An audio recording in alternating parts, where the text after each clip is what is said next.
어, 다른 신약의 말씀들을 계속 보면서 그 말씀 요한복음을 제가 이제 같이 나누려고 했었는데 보니까 강의 그 프로그램을 보니까 구약이 한 책도 없어요.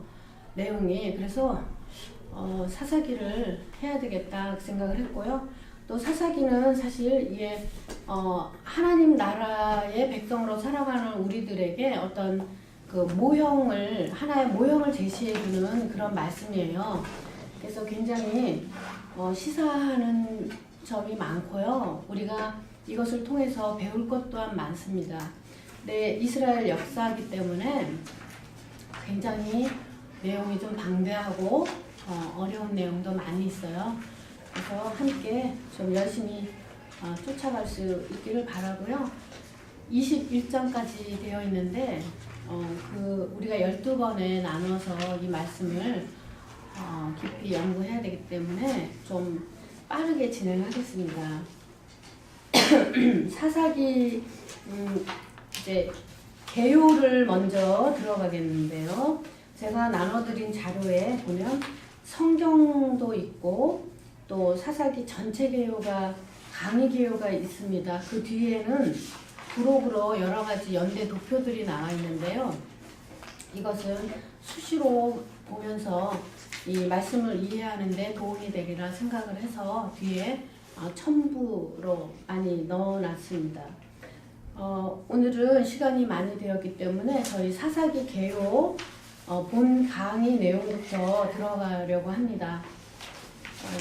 사사기 그러면 성경 안에서 어디에 들어있죠?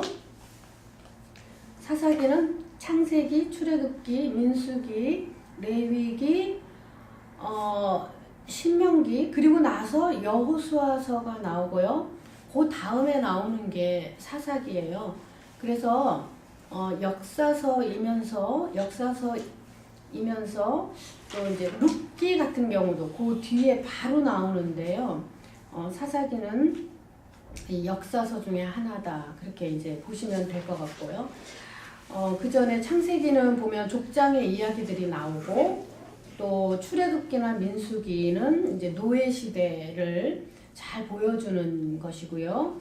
레위기나 신명기는 이 이스라엘 백성들이 어떻게 하나님의 소유된 백성들로 살아갈 수 있겠는가, 바르게 살아갈 수 있겠는가 하는 그런 하나님과의 어떤 하나님이 주신 율법을 통해서 그리고 법규들을 통해서 어떻게 이들이 하나님의 백성으로 살아갈 수 있는가 그런 규례들을 써놓은 그런 것이 이제 레위기 또 신명기에도 모세의 가르침이 이제 들어있죠. 그리고 가나안 정복과 그리고 가나안 땅을 분배하는 내용이 이제 여호수아서에 있고 그 다음에 사사기가 나오는데 이 사사기에 덧붙여서 룻기가 이렇게 있는데요. 룻기는 사사시대의 한 가정의 이야기라고 보시면 됩니다. 그래서 사사기하고 룻기를 합쳐서 같이 그렇게 들어있는, 같이 집어넣어 놓은 그런 책들도 있어요. 자, 사사기에 대한 기본적인 이해를 우리가 한번 살펴보겠습니다. 우선 명칭은요. 영어 제목이 저지스인데요. 이게 재판하는 사람들이죠. 그렇죠? 그래서 재판관 이런 뜻인데 사사기를 가리키는 이 70인역 헬라어 성경이죠. 여기에 책명에 보면 크리타이라는 제목으로 이제 재판관을 뜻하는 그런 말로 써 있어요. 그래서 저지스 영어 성경 제목은 여기에서 따온 것이고요. 그리고 히브리 성경에서는 사사기가 여호수아의 죽음과 또 왕정이 시작되는 그 시기 사이에 이교도들의 압제로부터 이스라엘을 구원한 그런 지도자 혹은 구원자를 뜻하는 쇼페팀이라는 말에서 이제 유래합니다. 쇼페팀은 구원자라는 그런 뜻이거든요. 그리고 히브리 사람들의 재판관은요, 영어나 우리말의 재판관이 나타내는 그런 의미보다 훨씬 더 넓은 의미를 포함하고 있어요. 고대 국가에서 이 말은 문관 또는 국가의 순회를 묘사할 때 사용을 하는 단어고요. 그리고 여기서는 여호수아가 죽은 후부터 사울 왕의 즉위 시기까지 이스라엘을 다스리는 통치자였다. 그들을 사사라고 불렀다 하는 것이죠. 이들이 왕이 없던 시대에 그 이스라엘의 각 지파별로 일어나는 분쟁도 있었을 것이고요. 그런 것들을 재판하고 또 이스라엘 백성을 어떤 적의 위협이나 또 압제에서 구원하는 그런 임무를 맡은 일종의 군사적인 통치자였다. 그렇게 볼 수가 있습니다. 그런데 이 사사들의 특징이 있습니다. 우리가 사사기의 내용 전체는 잘 모르고 대부분이 사사 몇 사람의 영웅담 같은 이야기를 주로 우리 마음에 이제 기억하고 있는데요. 이 사사의 특징을 보면 우리가 사사기를 이해하는 데 더 도움이 될 것 같아요. 사사의 직분은 세습이 되지 않습니다. 왕은 세습되잖아요. 왕위는. 근데 사사는 세습이 되지 않고요. 그리고 어떨 때 하나님의 임명을 받아서 사사로 활동하느냐 하면 이스라엘이 원수들로부터 압제를 받아서 아주 극심한 고통을 당할 때, 그리고 또 이스라엘의 권리와 자유를 유지시켜야 할 때, 이스라엘의 군대를 인도해서 적군을 치게 할 때, 또는 공의를 수행할 때, 그리고 우상 숭배가 더 깊어질 때 그것을 순화시키는 그런 것을 수행해야 되는 경우에 하나님이 특별히 한 사람을 들어 하나님의 영이 임하게 하셔서 아주 한시적으로 이스라엘의 지도자로 활동하는 거예요. 한 사람이 이스라엘의 사사로 활동했다고 해서 그 사람이 죽을 때까지 계속 사사로 있는 것이 아니고요. 그 여러 가지 문제들이 다 정리가 되고 평화로운 시대가 오면 그들은 사사의 자리에서 그 역할에서 물러난 것을 볼 수가 있습니다.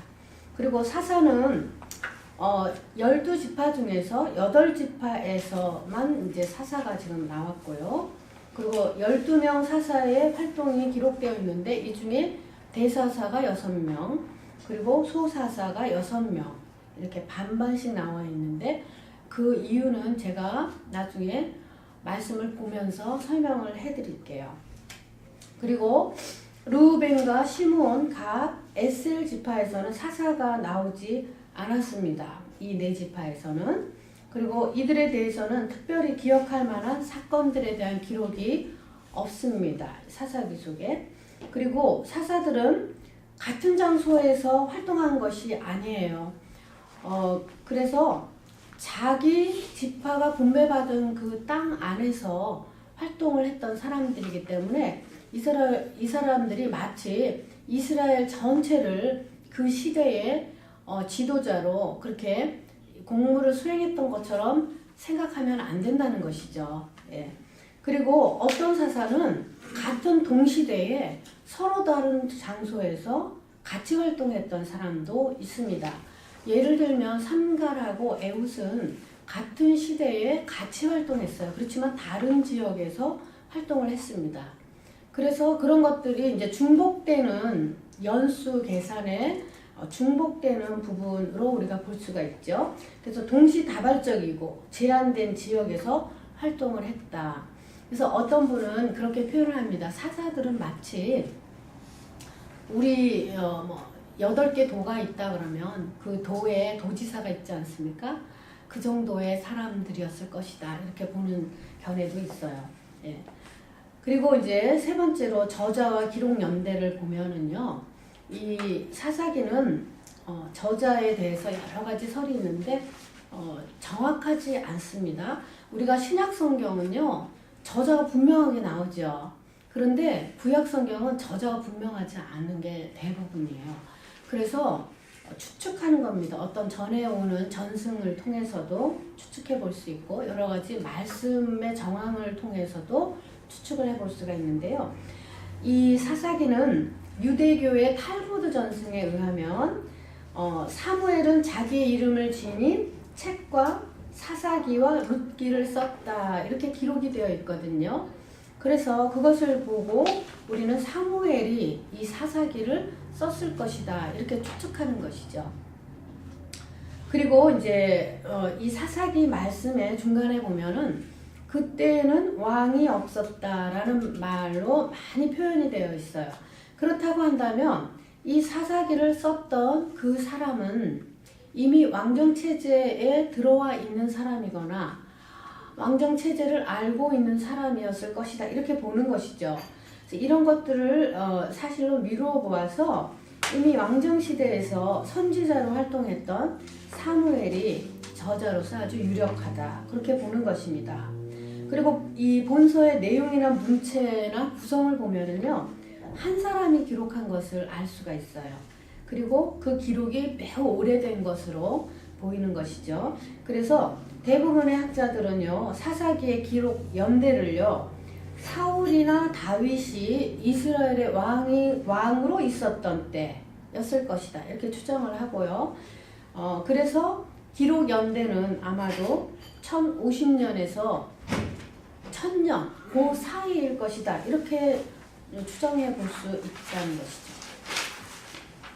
그리고 그러면 사사시대란 도대체 어느 정도의 연대를 말하는 것인가, 그것을 어느 정도의 연수를 말하는 것인가, 이 문제에 대해서도 굉장히 다양한 주장이 있습니다. 그런데 온니엘, 첫 번째 사사 온니엘부터 삼손까지 하나님께 징계를 받은 연수가 합해보면 111년이고요.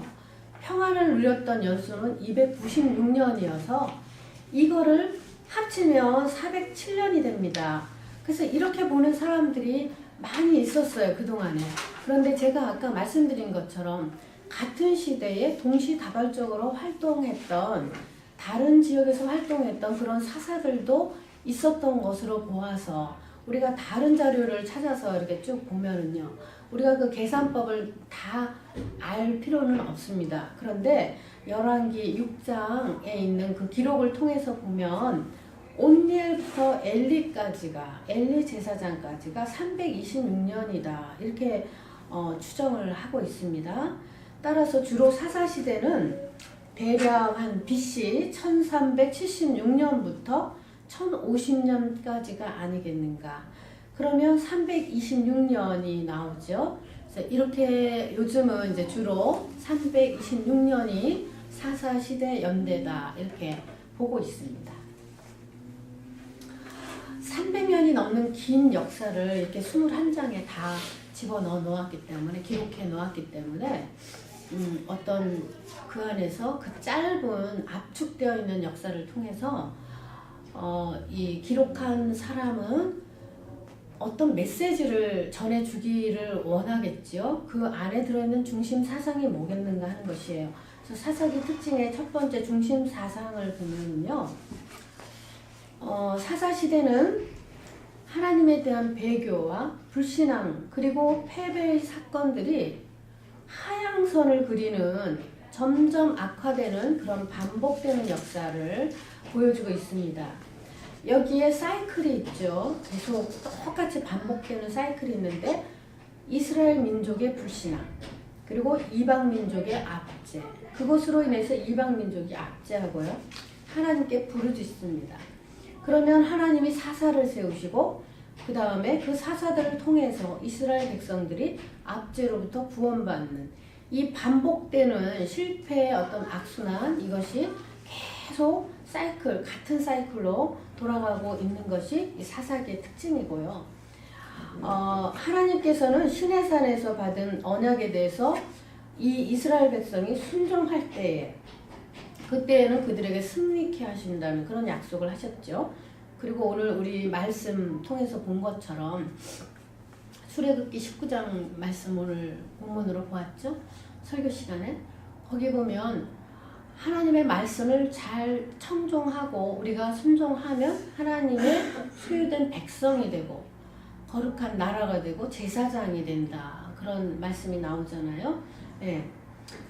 그런 것을 다시 한번 확인시켜 주기 위해서 이 사사기를 기록한 것이라고 볼 수가 있습니다.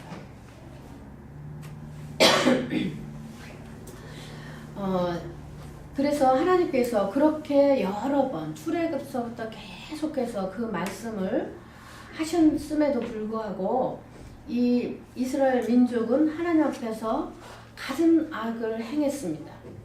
그래서 하나님께서 이런 민족, 이스라엘 민족에게 대적들을 보내시죠.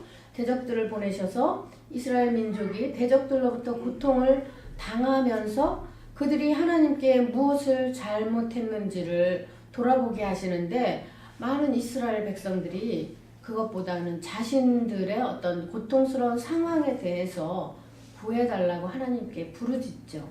그리고 하나님께서는 이스라엘 민족을 구원할 수 있는 사람을 이제 선택하시는데요. 우리가 앞으로 이 사사들을 보겠지만은 정말 사사의 자격이 없는 사람들, 지도자로서 쓰임받을 만한 아무런 자격이 없는 사람들을 하나님이 택하셔서 세우셔서 그들에게 하나님의 영을 계속 부어주십니다. 그렇게 해서 그 사사의 일을 감당하도록 그렇게 하시는 것을 우리가 볼 수가 있어요. 그래서 이런 측면에서 볼 때 사사기는 사사 한 사람 한 사람의 영웅담이 결코 아니고요. 이것은 그들의 배교에도 불구하고 하나님의 백성을 구원하고자 하는 하나님의 사랑에 대한 기록이고, 또 인류를 향한 하나님의 보편적인 구원사를 보여주는 책이에요. 그래서 여러분들이 이 책을 읽으면서 참 많은 의구심도 들 겁니다. 왜 하나님은 이렇게 하시지? 왜 이스라엘 백성들은 이렇게 했을까? 그런 의문들이 많이 들겠지만, 이 모든 것들이 하나님의 보편적인 구원의 역사를 이끌어 가시는 방식이라고 하는 것을 우리가 이해할 수가 있습니다. 그리고 반복되는 이 핵심 구절은 뭐냐면요.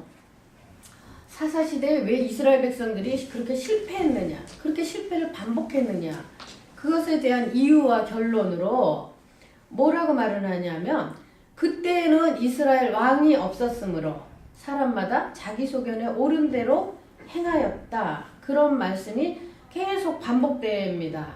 일종의 이제 요 말씀 속에요, 어떤 기록 목적이 들어있는 것을 우리가 나중에 보게 되죠. 그리고 이방의 압제 속에서 고통을 당할 때마다 어떤 말씀 나오냐면, 또 이스라엘의 자손이 여호와의 목전에 악을 행하여. 또라는 단어가 참 중요합니다. 반복적으로 실패하는 거야. 반복적으로 하나님을 배반하는 겁니다. 그래서 이런 것들이 이제 반복적으로 나오고 있고요. 그리고 건져내다 또는 구출하다, 이런 말이 계속 나옵니다. 28회나 걸쳐서 하나님이 이스라엘 백성들을 건져내었다, 구출하였다, 이런 말씀이 계속 나오거든요. 그리고 또 반복적으로 나오는 표현 중에 하나가 뭐냐면, 그들이 쫓아내지 아니하였다, 이런 말씀이 나옵니다. 쫓아내지 아니하였다. 근데 어떤 말씀에는 보면은 쫓아내지 못하였다, 이렇게 표현이 계속 되거든요. 그것에 대해서도 우리가 말씀을 자세히 본문을 보면서 함께 나누면 좋을 것 같아요.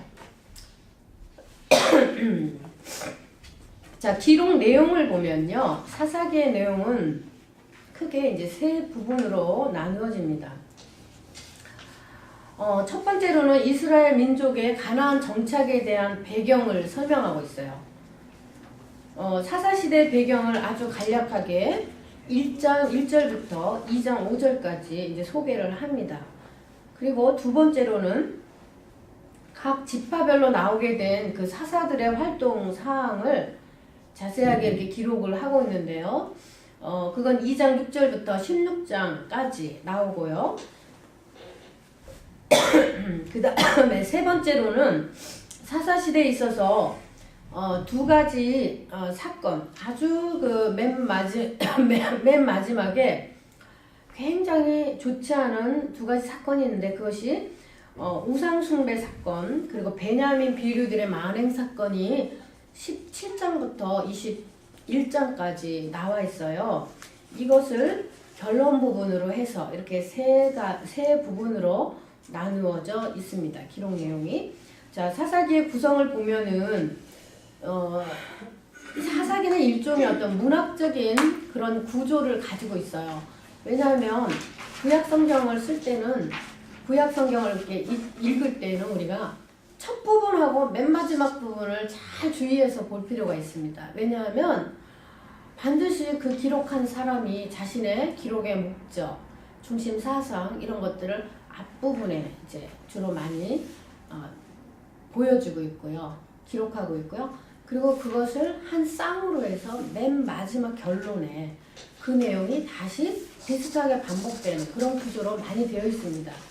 이 사사기도 마찬가지예요. 보면 사사기는 3페이지 프린트물 3페이지 보면 서론 부분에서요.